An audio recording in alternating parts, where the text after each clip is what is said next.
The portal is almost open. Teams are scrambling. Dabo Swinney, though, he's going to stay put. This might be actually the right decision. We'll talk about it coming up on Locked On Clemson.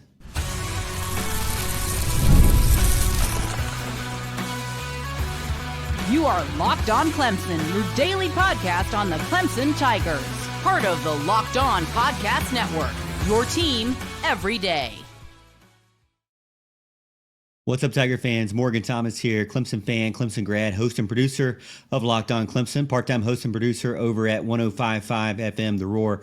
Thank you so much for making Locked On Clemson your first listen every day. We're part of the Locked On Podcast Network, your team every day. And make sure to like and subscribe and hit that notification bell so you never miss an episode. And in between episodes, don't forget to follow me over at X, The Morgan T Show, where I'm up to my usual antics as well. We got a great Friday show here for you. I'm so thankful that you've been with me all week and looking to finish up some thoughts from the spring game and wrap everything up. It's been a whole spring game extravaganza this week. So hopefully you've enjoyed it. If you've missed anything, make sure you go back and listen to Monday through Friday of this week, because it'll be great for you to catch up if you're behind at all. And then we'll keep on trucking until we get into the fall, which is the big season.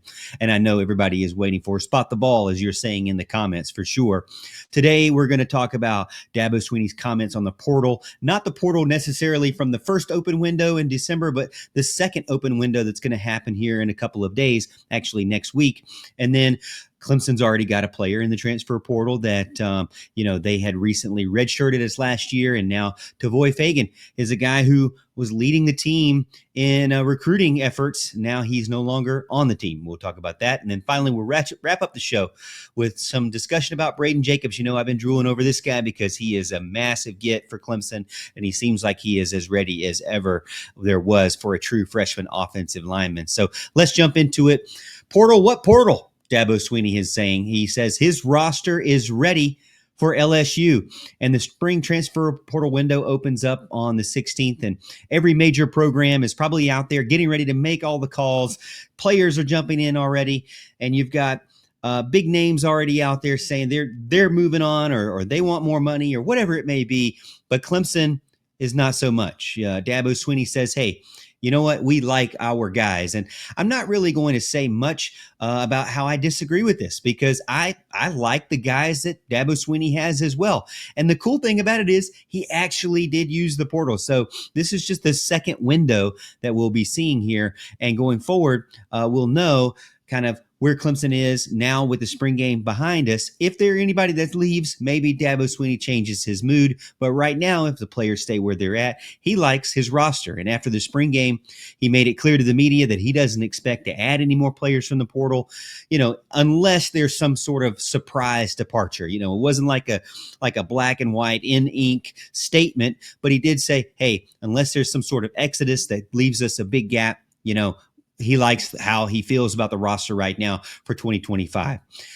Hopefully there's no last minute transfers needed, no last minute reinforcements needed. But the message was simple, that the team, he feels like right now after spring, is built exactly the way he wants it. And he is going to get his team ready to roll into that LSU game, and who they've got for the rest of the season as well in the fall. And to me, my opinion on it is that he's probably right. This team looks very deep. They look very complete. You like where they're at quarterback. The guys in the backup position of quarterback seem to be improving. You like where you're at running back. I put a post up and a poll over on X, and I said, where do you think you're at as far as confidence in the running back room? And it was overwhelmingly about 60-70% saying that they want to see more, or they're extremely confident. So there was not much that went towards the south of, hey, we're not really confident in the running back room, as I think we would have said probably in January or probably in December, how we felt about 2025. So much more excitement about quarterback and the pushing K Clement to the next level. Much more excitement about the running back room and being able to improve there. And also the defensive line. That was another concern with the injuries that had happened and some of the guys that were leaving, and kind of the recruiting misses that were there in on the defensive edge side of the ball. So it seems as if that a lot of the fans worries, I guess, including mine, maybe have a little bit disappeared over time. And to me, it's not just hype. It is that the spring game did exactly what we needed it to do and we wanted it to do. Maybe I would have liked to seen a higher scoring event, but the legit two deep strength that we're seeing at wide receiver, running back, linebacker, D-line, quarterback position is all developing. Vizina, Ezeomume, Davidson, Mayo, Alexander, Smith, we're all seeing these guys emerge that were not necessarily super household names in 2024. And so these are brand new guys coming to the mix. They're not new to the roster necessarily, but they're going to be new to being able to get into the mix and rotate in.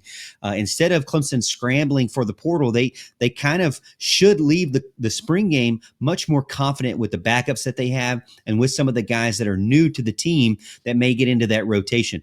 Clemson is definitely better than they were when we thought that they would be in December and January. They've added a lot of key new pieces. They've added the right coaches, and they brought in a couple of guys from the transfer portal to kind of fill in where they've kind of, missed a little bit here and there in the recruiting trail.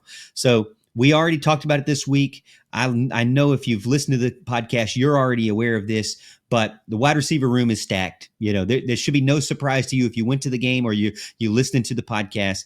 The wide receiver room for Clemson is stacked. Wesco, Smith, Brown, Moore, Turner, Williams, et cetera, et cetera, et cetera. Those guys out there, that group in itself is three deep. And, I don't have any concerns about the wide receiver room. You're talking about wide receiver possibilities with those names that you have there. The defensive side of the ball looks faster, looks sharper. Tom Allen is doing exactly what he said he would do in improving their technique and their performance. And Jeremiah Alexander and Will Help brought in there to kind of shore up some of their gaps that they may have had. And we haven't really seen any major injuries either. Now, there are a lot of injuries going into the spring, but I didn't hear any big injuries coming from the spring game. And so Clemson is relatively healthy and getting healthier as we're getting closer and closer to the summer and into the fall. So everything really lines up to the fact that it makes sense why Dabo Swinney would kind of put his foot down and say, you know what, we don't really need any more players than the guys we got. Now that, again, barring any kind of big mass exodus or some major name that leaves the team. But I think that comes from a confidence and a leadership standpoint where he believes that the players that he has are going to be committed to the team, and he's not going to have to do much scrambling, if at all. So it kind of feels pretty good. In the past couple of seasons, we've kind of felt like, man, just wish Dabo Swinney would go into the portal to do this or do that. And this season, he doesn't feel that way. He actually did that. So it's kind of a new position to be in as a Clemson fan, that that he went out and he changed the defensive coordinator, and every fan was really kind of fighting for that.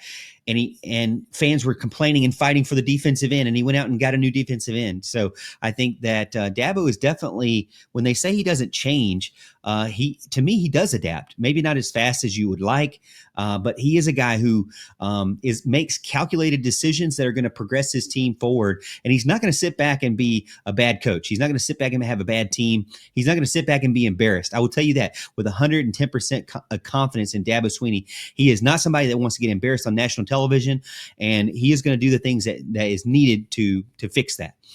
Now, I know my friends out there are already hitting the keyboard. Maybe they're already texting me and saying, Morg, I'm listening to this podcast and I don't believe you. I think Clemson needs to get a punter. Okay. I understand that there's still a big question mark there about a punter. To me, that is not the biggest worry for me, but I do understand where a lot of the fans are coming from. You're frustrated by the fact that it seems like every punter that faces Clemson is like the best punter you've ever seen in college football, hitting 50 to 55-yard bombs on you and pinning you, in the 5-yard line. And I get it. And it seems like Clemson shanks one or two every game. And it seems like Clemson can't get past 40 yards in their punting game, and being able to flip the field is a huge deal in putting stress on the opposing team's offense.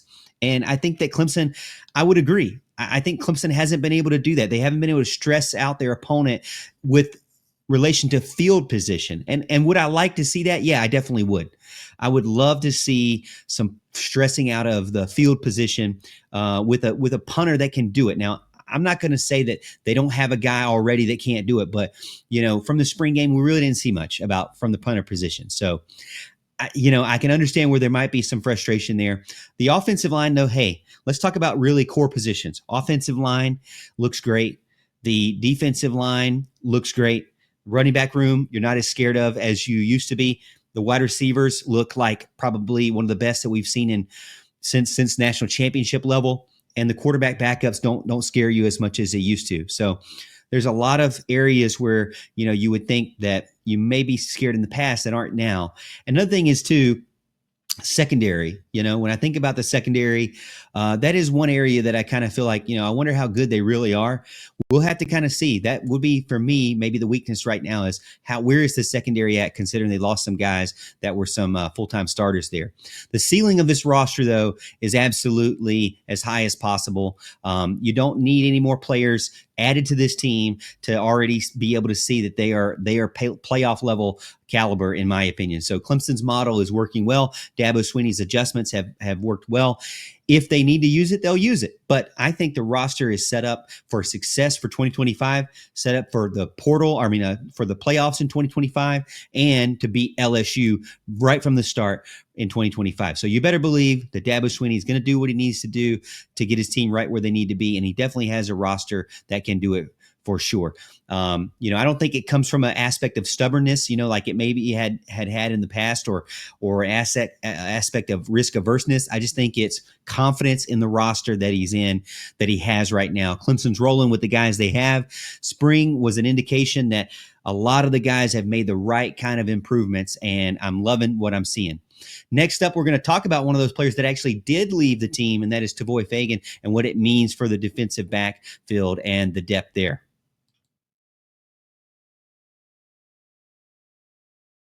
This is a message from sponsor Intuit TurboTax. Taxes was waiting and wondering and worrying if you were going to get any money back. And then waiting and wondering and worrying some more. Now Taxes is matching with a TurboTax expert who can do your taxes as soon as today. An expert who gives you your taxes their undivided attention as they work through your return, while you get real-time updates on their progress so you can focus on the rest of your day. An expert who will find you every deduction possible and file every form possible, every investment, everything with 100% accuracy. All you need to do is get the most out of your money is go to TurboTax, guaranteed. No waiting, no wondering, no worries. Now this is taxes. Get an expert now on TurboTax.com. Only available with TurboTax Live Full Service. Real-time updates only in iOS mobile app. See guaranteed details at TurboTax.com/guarantees. Clemson lost a former four-star corner to the transfer portal this past week, and it's not, to me, the biggest red flag that people may think it is. Tavoy Feagin enters the transfer portal, and it could impact the defensive backfield and the depth there. But I will say, to me, it was a little bit more of a shock because we know as a fact that he was kind of a leader in the recruiting world for Clemson. He was kind of that champion of his recruiting class 2 seasons ago. So to see him leave without really doing much for the team, to me, is definitely a concern. He redshirted last season, just played 11 defensive snaps, entered in the portal this week, and he was an Under Armour All-American for Clemson. He was a big-time Florida defensive back out of high school, but he really didn't play, and he didn't play in the spring game either. Dabo Swinney said afterwards he just wasn't out there when he was asked about it, and now we know why. That he's getting ready to move on, and with a lot of the guys that are recovering and returning that weren't available to play in the spring game, the cornerback room is a little bit crowded, in my opinion, with guys that you could trust. Feagin may have saw the writing on the wall for better or worse. And I know a lot of people may think that it's for the worse, but we'll have to take a look at it specifically, and I'll let you know. Now, when you break it down, Lucas and Hampton are returning. We know that. You've got Avion Terrell, who's got that experience, and you've got really your first 3 right there. Lucas, Hampton, Terrell, those are the guys that are going to be leading the way. And then after that, maybe a Strozier and maybe a Corian Gibson or Miles Oliver is going to be in the rotation as well. And we heard a lot of bragging and thoughts and opinions on Corian Gibson and what he can bring to the table. Tavoy Feagin, though, not as much. The hype kind of died down. Now, he was a talented player in high school, and I felt like he could wait his time and possibly work his way into a role, a more prominent role for the defense. But right now in this season, he was kind of behind a bunch of guys, multiple veterans, guys that had already proven themselves. And while he may have been good, there are 8 guys on the roster that are at the cornerback position.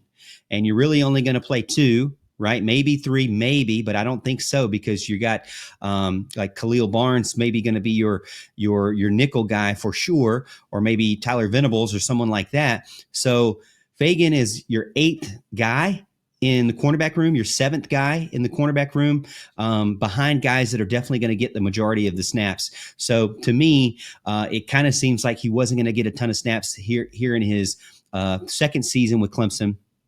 He would be a redshirt freshman going in. So maybe in the future this would hurt, but I don't think that it would be something that kind of adds up to where Dabo Swinney would need to immediately pick another transfer portal guy, because it's not a loss that was a potential starter or a potential rotational guy. This was still another guy that was a depth guy that was going to need to kind of work his way up and prove himself and kind of wait for his time. And I don't know really kind of what the reasoning for it was behind why he did what he did or why he left the team.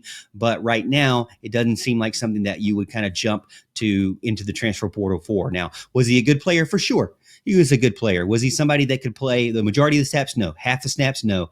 Clemson getting healthier at defensive back was also another reason, possibly why he felt like maybe he's not going to get as many snaps as he would.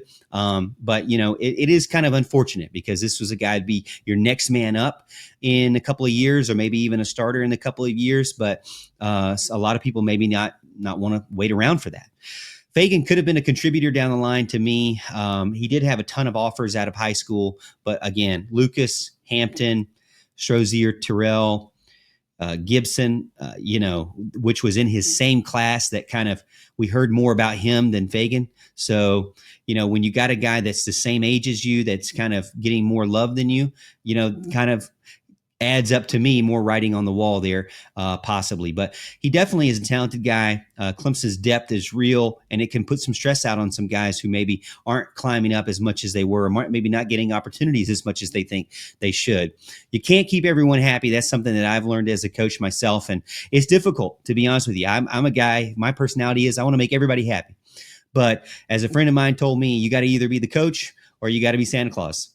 You can't be both, and you definitely don't want to be both. Nobody wants a Santa Claus as a coach, and you can't just hand out everything, make everybody happy. So if somebody's leaving, next man up mentality, but really this was kind of the bottom of the depth chart anyways. So it's not even next man up. You're just really losing kind of your 3rd, 4th string guy in this scenario. So you'd rather be in a position of surplus than need.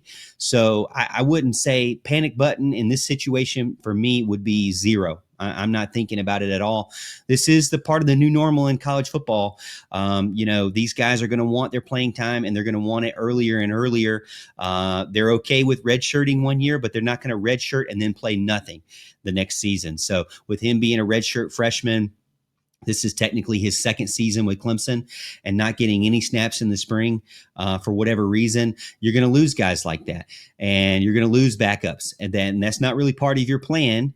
But as long as it's not key starters, as long as it's not a huge exodus where it leaves a gap at a specific position, I think it's okay there. I don't think it's one that you go and run and jump into the transfer portal for, because anybody in the transfer portal is going to be somebody who wants to be in the top 2 rotation, I'm sure. So it's difficult there, replacing a guy who wasn't in that position at all.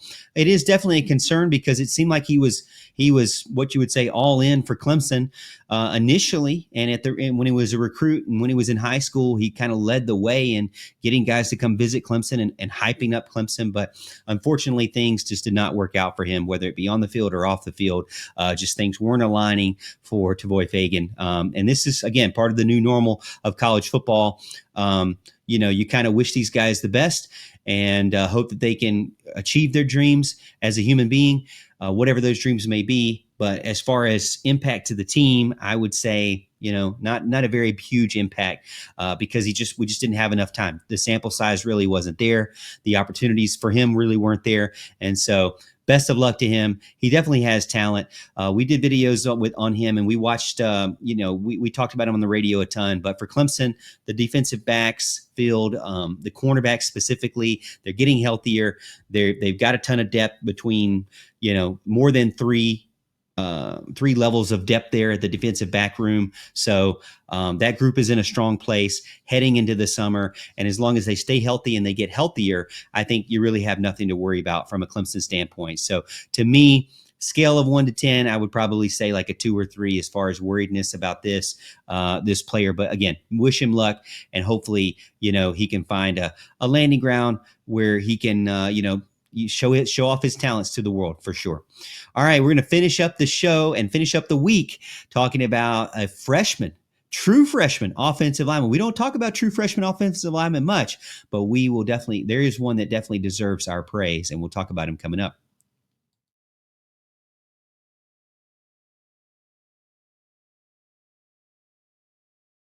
As I mentioned, most true freshman offensive linemen look like they're, just trying to survive when it comes to college football. They go from being the man of the hour in high school, possibly being the full-time starter at left tackle, possibly being the man who is leading the charge when it comes to the running game or the passing attack, and the guy that everybody relies on and everybody talks about, and number one guy out of high school. But when they move over to college, it can be a huge learning curve, and that's why you see guys that in high school dominate the line of scrimmage, put players on their back, move the line of scrimmage by 5.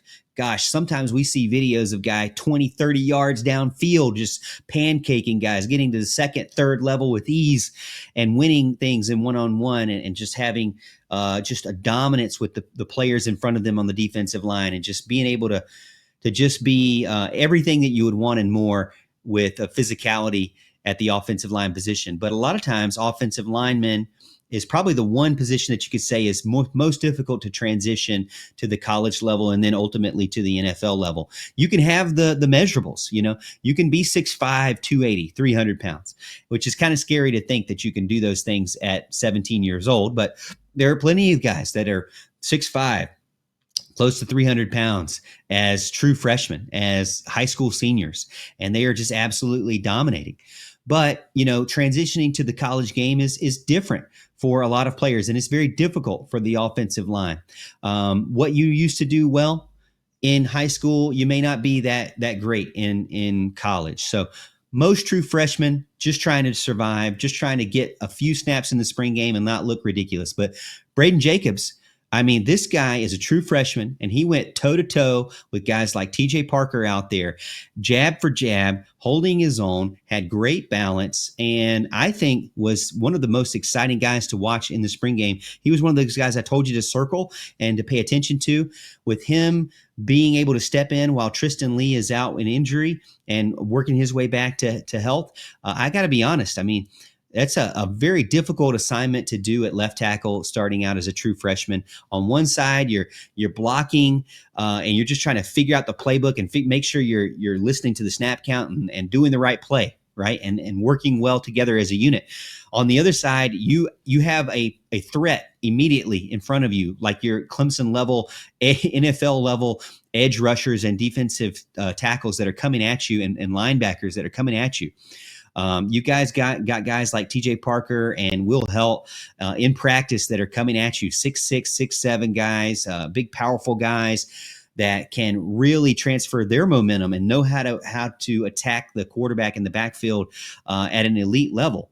And Brayden Jacobs, for this entire spring season, has been able to hold his own. The coaches have had nothing but praise for him, and he has shown that he belongs, even though he's just a true freshman, which, maybe I'm just buying into the hype for this guy. And maybe that, this is not real and you'll never see him in the fall. Like we see this a lot with Dabo Swinney. But to me, we know he's going to get beat. I mean, that's just the way it is. You got your learning curve. He's going to make mistakes. But to me, even with all the mistakes and all the issues that you could have as a freshman, he's special to me. I mean, you saw some flashes of maturity, saw some flashes of understanding, the playbook and reps and positioning and his conditioning to get to that college level and the college speed and the opponents that are going to come at him, full speed. I think he needs to continue to develop that throughout the summer, and going into the fall needs to continue to build those things. But he already has that pedigree where his dad knows what it takes to get to the highest of high levels of football. So he knows the work that is required to get there. With more reps incoming for him, I think he's just going to continue to transform into a beast. He may not start this year. I don't think he's going to start this year unless there's some big injuries that happen, but he could be a foundational piece for this offense for years to come. It's always great to get that one guy that you don't have to worry about, that you can trust and you can build off of for the rest of the offensive line. And I think that you get that with Brayden Jacobs. He's got the size, measurables, he's got the strength, and the footwork to me looked really good in the spring game. Just 18 years old, absolutely ridiculous. His dad posted on social media and his son is, just a true freshman out there looking like a grown man. And it was kind of shocking to him and shocking to me too. I just think, wow, if this guy was in Little League or in 10 and under or whatever in high school, you'd think maybe check his birth certificate, just how big he is and powerful he is. Now, I agree. There's probably things that I don't know about because I'm not an offensive line expert here. I'm not Matt Luke by any form of the imagination, but I will say I'm sure he's raw in many areas. His instincts to me are there, but I'm sure that there's a lot of things that he can clean up that Matt Luke definitely knows and can teach. And you got to trust him. Anybody to trust, Matt Luke will be that guy that you can trust to teach exactly what needs to do to be an elite level offensive lineman. He's got the frame. He seems to, be able to rise to the occasion and step in when Clemson needs him to take these reps for the first team. And in fact, Garrett Riley is trusting him to, take big time snaps against some of the top pass rushers that are going to be in college football. So that tells you everything you need to know. Iron sharpens iron here at Clemson. And we know that you got talented guys in front of you that are going to test you. He's built like a monster, physically ready. I think already the measurables wise, he's already ready for ACC play. I mean, there have been ACC teams that have had true freshman offensive linemen, including Clemson, which is rare, I know. And especially for a guy who's an early enrollee, he hasn't been here very long, but he's already getting in the mix, and it's just going to help him as we continue to go on. He's holding his own against veteran guys, and he could be the future blindside anchor, the future left tackle for whoever the next star, whether it's Christopher Vizina, Chris Denson, or Tate Reynolds, or whoever it may be that steps into this role after Cade Klubnik. It may be not so much for right now with Cade Klubnik, but the future, right? This could be somebody who could be your future anchor on the left side, the blind side there for the quarterback, which is huge for Clemson to be able to have that. Now, Clemson faces, Clemson fans have been dying to get back to a level where the offensive line is not just a bunch of no-name guys that get no awards postseason. When Clemson was going through that tear in the national championship scene and in the college football playoffs and in the ACC, they had multiple guys on the offensive line that were getting first, second, third team ACC, all ACC, not just one guy. I'm talking about 3 and 4 guys that they were getting. Clemson fans, including myself, want to see if they can get back to that level of elite offensive line groups that can take hold and just dominate a line of scrimmage and really, really give your quarterback time, give your running back space and opportunity to hit holes and get into the gaps. This, to me, and Brayden Jacobs is one of those guys that you got to kind of breathe a sigh of relief, like, whew, Clemson is done right here in the recruiting trail. To me, I'm seeing future all ACC type guy from him. It's not going to be the last time you hear about him from me. If he stays healthy, if he continues to develop in the way that we think he will develop, he's going to be a special player. Truly, truly. I look forward to seeing kind of how far he goes throughout the rest of his college football career. Hey, you wanted a ton of spring game takeaways and my thoughts and where Clemson could be for 2025 and where Clemson could be long term. You got it. All this week, it was all that and more. If you've missed anything, don't forget to go back, whether you watch me over on YouTube or you listen to me over in a podcast. Thank you so much. If you want that spring game recap, you know where to find it, right here on Locked On Clemson.